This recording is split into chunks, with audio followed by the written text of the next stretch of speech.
Hello, so my name is Stephen Wyber, Director for External Affairs at the International Federation for Library Associations and Institutions. We're an organisation for libraries of all sorts, and in particular we administer the Knowledge Rights 21 programme that works to ensure that laws, policies, practices support the mission of libraries to provide access to research, education and culture for all. The inclusion of the fifth freedom in the letter report, as well as subsequently in speeches and promises by President von der Leyen of the European Commission, is a really exciting moment and creates opportunities I think we shouldn't miss. I think we can talk about three connected revolutions. The first one, crucially, is that we're seeing knowledge as something that matters.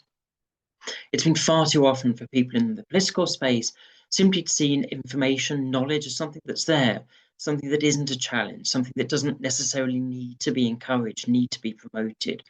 Of course, it's something at the same time that libraries do not take for granted, that we've worked for centuries to make sure that we can provide access to it, that we can continue to provide access, we can preserve it, that it can be there and available for everyone. A second revolution is in the idea that we need to move from a model where knowledge is closed, is restricted by default, to one that's open. In particular, in the research space, this matters. Scientific progress is built on the possibility of access, the possibility to compare, to build on each other's work, to contrast, to critique, to check. All of these things are only possible if there is access in the first place. So far, we've seen very much business models emerge that thrive on forced scarcity, on an artificial scarcity, obliging people to pay for authorization, to pay for access. In the research space, this is arguably a very long way from what science actually needs to be.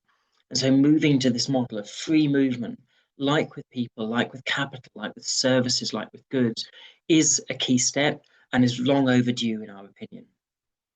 Finally, and linked to that, a revolution in how we view research as a policy goal. The EU has long legislated for research. The problem is either these laws have been focused purely on funding, purely on specific things like infrastructure, or on developing soft law, or in other areas it's passed hard law, but with research very much as a secondary concern, almost being legislated by accident as a side product. We've certainly seen this in areas like data legislation, privacy legislation to some extent, certainly on copyright, where arguably debates have taken place and research is seen as something that should be permitted, but only insofar as it doesn't damage business models of major rights holders. We need to turn this around. We can't see research as an exception. We need to see it as a first level policy goal. And so that's why with this focus on the fifth freedom, I think we have an opportunity to do much better for researchers, for research institutions, for the libraries that sit within them. And with the European Research Area Act, this is the main opportunity that we have, although certainly not the only one. There is certainly a chance to simplify rules, to refocus them, to make sure that we're putting the needs of research first. Of course, at the same time, we need to be clear, this will need ambition.